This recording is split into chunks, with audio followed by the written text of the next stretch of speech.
Well, I joined up in the army.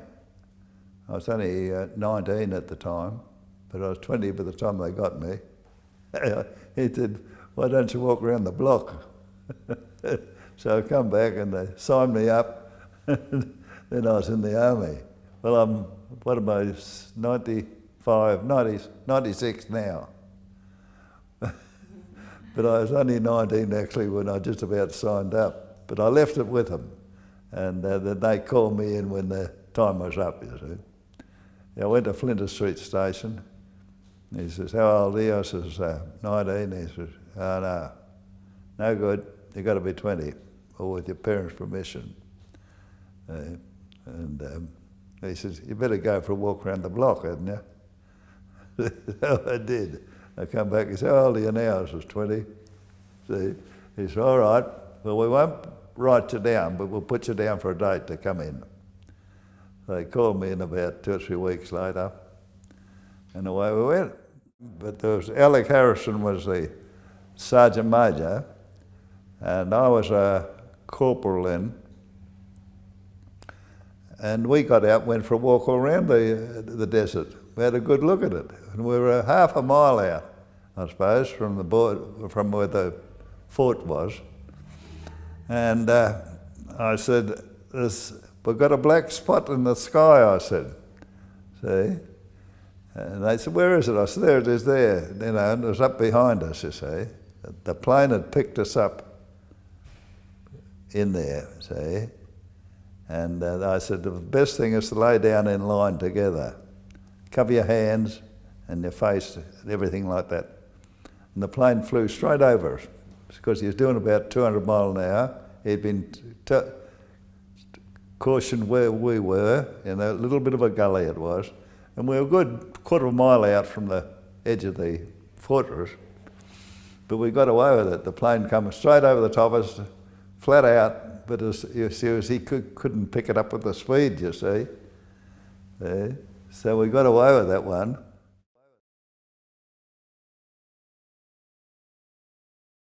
And when I did a 6 weeks course at the commando school up in Syria, and when I come back I was told to pick up my own company at a certain area and get in there, and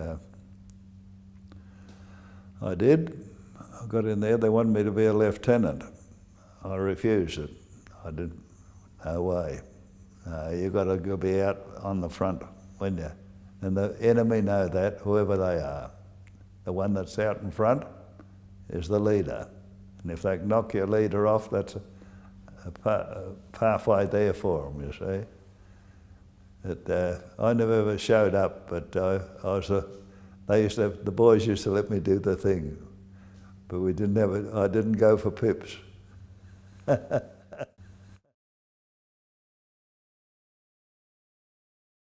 I got shot up in Tobruk, and he said, "Right, you've got to go out and attack post 12 tonight." So I said to the boys, "Probably this will be the last you'll see of me. I'll either be dead or a prisoner of war." And I got out there, and there was a little bloke there that had just come in. He was 16, and he was only about this high. And he should never have been set in. Of course, I had another adult fellow with me, and of course he never kept up, you see, kept up with us. And we got to this 12 plate number, and they knew we were coming too, I suppose. I knew we were outside. And I could smell all the bullets going over my head. That's what you could smell them.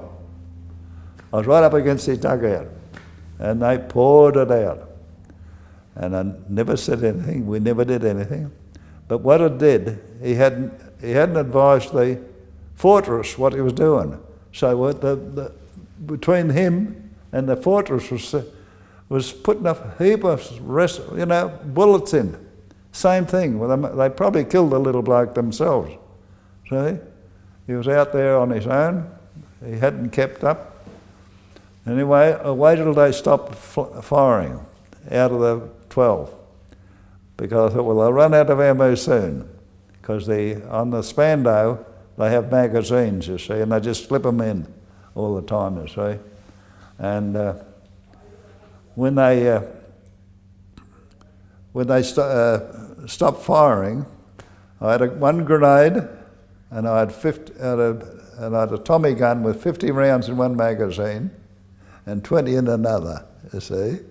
So when they stopped firing, I poured 50 rounds into the dugout where they were, and threw a grenade in on top of them, and they went real quiet. and I said, come on, let's go, while they were thinking about it. See? So I got out, and we got down. There was only a roll of Dannet wire between us, and we got over the Dannet wire, got back in, so we happened to run into our own company headquarters. I could hear them digging, you see, and I had that 20 rounds still left. I thought, if it's Germans, I'll give them a burst, you see. And got over to them, and then we heard the old captain there, Captain Joshua. He was a brave old bloke too. And he said, well, boys, you just about got it right. They were digging something, you see. And so I turned up, and then the next thing, my mate turned up, Bert Cox from Nathalia. He come up and he said, hello, hello, hello. He said, they got you at last, have they? And I'd had a bullet in the bum, you see. And blood all over the place, but I was still going. When I got hit, the first thing was move the legs around to see if you're right, see. But we lost the little bloke. That was the only thing. So that's some of the experience.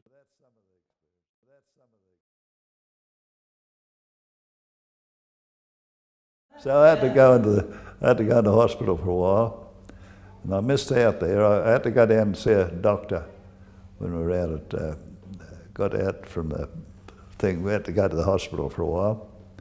And the healing, because you've got a lot of muscles in your backside, you see. And they weren't healing up. And he said, we might have put a stitch in that. He said, reckon you could stand up against the wall? Will it be all right to stitch it and put it in, you see? And I said, he says, you can have a drink of my whiskey bottle if you like. And I said, no, I'll be right. And I thought after I should have grabbed it and drank half it. I was trying to be big and brave. See? So he tightened up my backside. And away I went, I was getting ready to go again.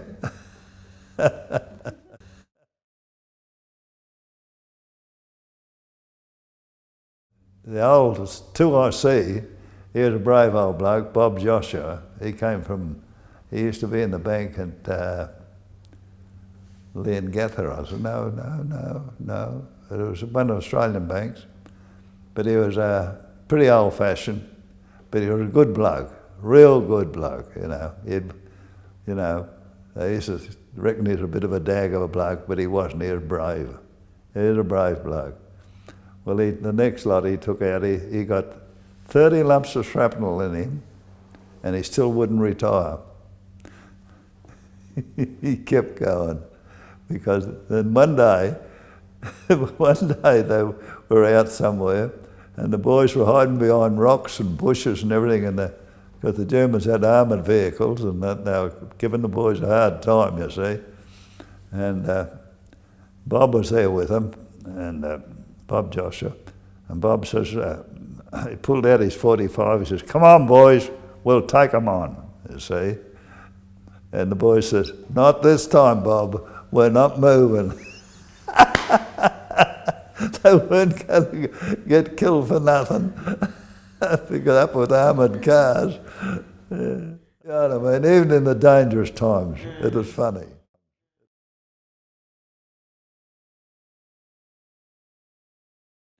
I'm staggering back to my dugout with it, and there's some blokes playing cards, see, in the thing. You wouldn't believe it.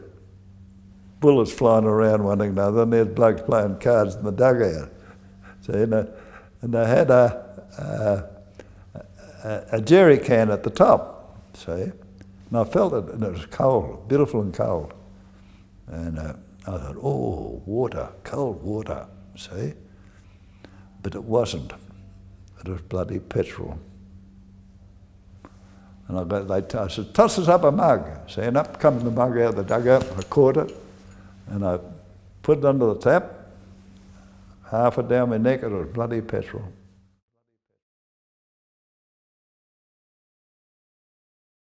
I dug myself a bit of a trench to hide in case things got a bit hot, and I tossed a bit of dirt up in front of it. Anyway, I was going around yelling out Henda Hock, and I come across this, I'd seen a curtain moving on one place, see? So I said, Henda Hock, see? Anyway, I pulled the curtain back, and he'd had his foot just about blown off, you see. So I pulled him out, and I said to Frosty, I said, I've got to do something with him. He said, well, whatever you think. So I pulled him out, and I put him on piggyback, you see. I said, get on my back. So I went up towards the hospital they'd built. And I'd only got halfway up, and a bloody big tank missile went past me over my head, and I thought, shit, that was close. I fell over on top of him, and I thought, oh, the poor bucko, you know, with his bloody crook foot. And I said, come on, get on my back, and I got him on my back again. We went up, we got up to the hospital, and then they had the big tarp around the back of it, around the side of it. And the bloke inside was going like this to me, you see. He could just see me sort of cool off a bit, you see. Because I was armed up, I had a couple of Lugas on the hip and one thing and another. I was Cowboy Bill for a minute or two. And I left him there, and I got back to my dugout again, and I just got into it and got down under cover sort of thing, below the sight line, and they fired a burst of machine gun fire at it, you know, let me know, say, get in your dugout and stay there, sort of thing. And then the lieutenant was there, that was looking after us, See, I said to Frosty, I said, you better look out, I said, they're on the move.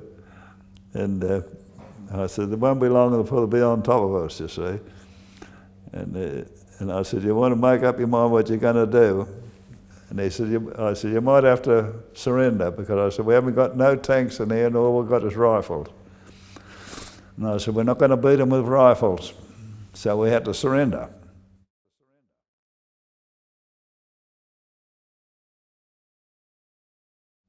And they arrested her, they put us in a circle outside of the place, and they kept us there all day, well, half a day.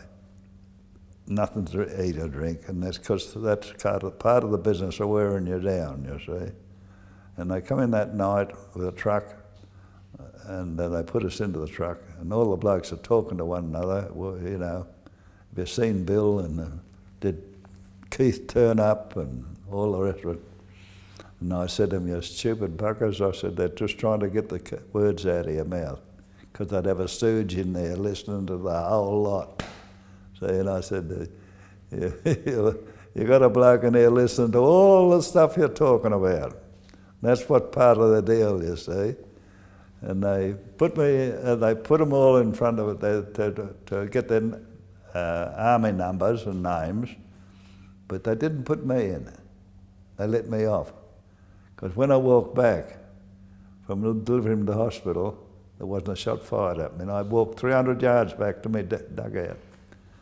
So they paid me back for what I did before. Yeah. So there's always something even in war. I didn't do it because of bravery. I did it because he needed it, that bloke. And it would been a nice thing if I could have gone into the German tent and said, shook hands with him, sort of thing.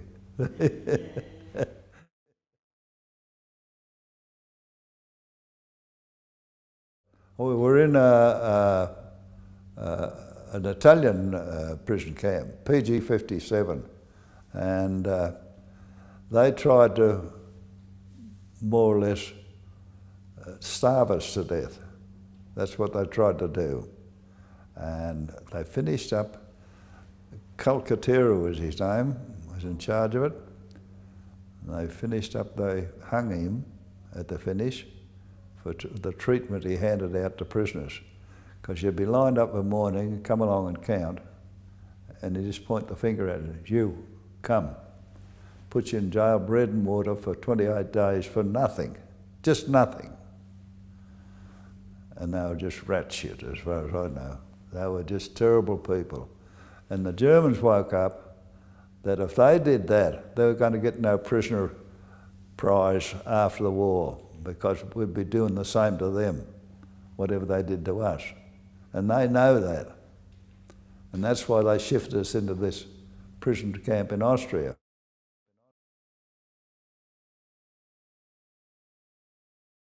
It's a funny thing, the fellas after a while come towards you really, if you're not showing too much panic or anything. You know what I mean? Some blokes just, they go to pieces. But I was never like that. I don't know why. I was never disturbed or anything. So even when we got out of the prison camp, we slept on the roads and everything. No blankets, no overcoats, just straight uniforms. And we used to go into the house and try and get some bread off them.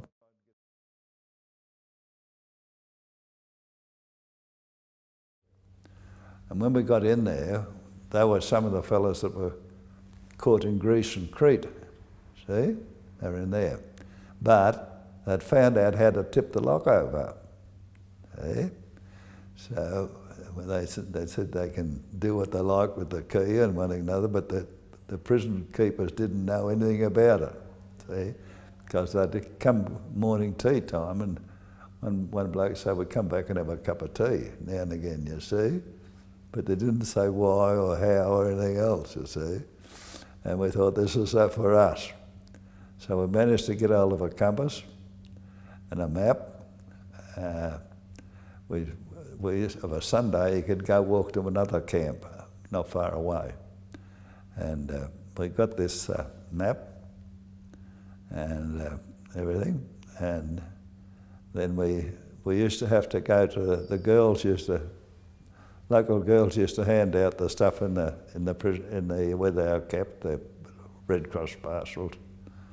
And so to upset them, all of us went down at once. You're only supposed to two go together, you see. And of course they'd get a bit confused, and we'd have the trousers in the sock, and we're sipping it down out of the boxes, down the trousers, down, see. We'd get back up to the camp again and say, well, what, do you want that one? Do you want that one? Oh, no, we'll have that one. And see, and we'd have the stuff that would keep a fair while. See, didn't have to cook up or anything, and everybody would share them out. You see, and the first night the first night was on a Good Friday.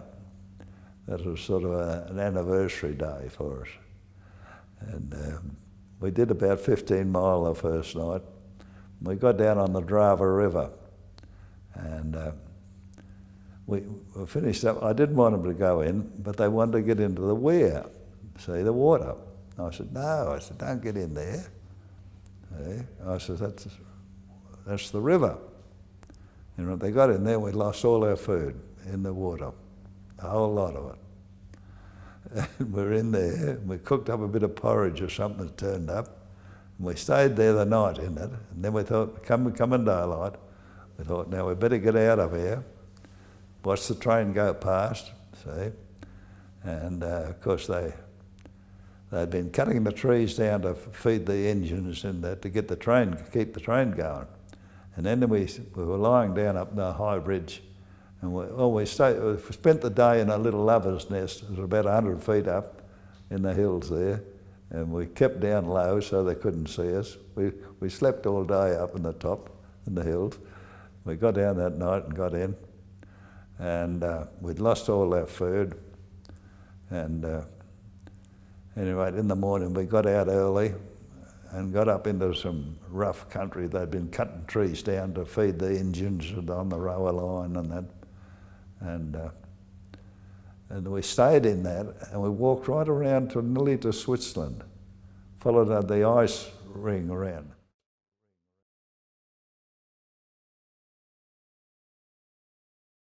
And during the this walk around there, it come dark on that night, the first night, and we're still in the cold, you see. Snow on the ground and everything, on this ice belt right around the mountain. And we're all looking at the ice and wondering where we're going to sleep for the night, you see, because we thought, hello, it's going to be something going on here tonight. See? So anyway, we run into a little shelter thing, little hut. So knocked the lock off it and got in there, and one of the blokes smoked a bit, and he had matches, and we got a little fire going, we got warm. We slept a beautiful night's sleep in the little hut. And then, but the next day we got out again, got going, and we come out to another cleared area, and a beautiful ski slope coming straight into it. And they had a few little things there where they could cook up something, a little fire or whatever it was. So, and there was nobody around, it was daylight. So we got into one of these, the three of us. We hadn't been in there long, and here's a German officer coming along the ski slope with the skis on his shoulder, you see, and he walked straight past it. With three of us sitting in this little one, we're waiting for it to get caught. We didn't. We kept quiet, and then high sigh of relief. And so when he went past our little thingo, it's only a little like a thing, you'd get a couple of people in it, something like that, you see. And then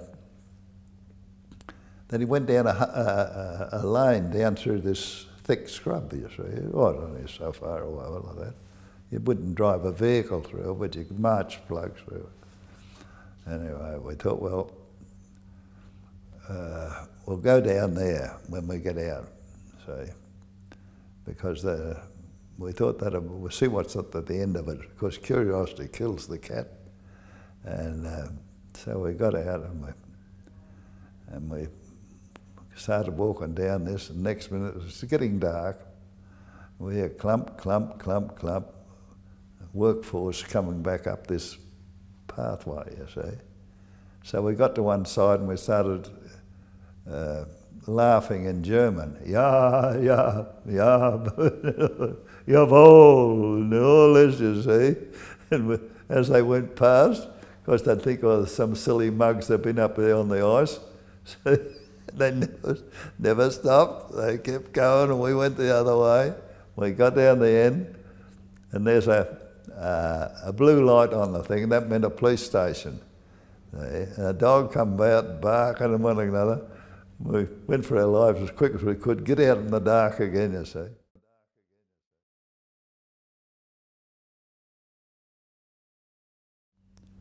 was pretty close to it. A little town was there. And I went looking for something to eat, because we had nothing to eat. And I'm going like this, you know, patting the tummy. And told me to wait, stop there, stay there. And the two boys were leading away a bit. They were getting ahead of us. And they come back and they said, what's happening? I said, not too good. I said, he told us to stay here. And anyway, he came around later, and here's two soldiers, rifles on their shoulders, and they were out of their partisans, see? And they took us in front of an Austrian he was at a desk, and he took us inside, and they took our names of our parents, and ourselves and everything, all the details, age and everything. And they said, if you're not who you say you are, you're going to be executed. Okay? They said, if you're not what we think you're telling us is not true, because they must have tapped the keys and answered it in London House, because no doubt that any troops who come from some other countries will be recorded in London. I'd say that would be the thing. And they tapped the keys and they said, you're okay, you're with us. So we got with the partisan, and that got us out, really. They took us right out, just about.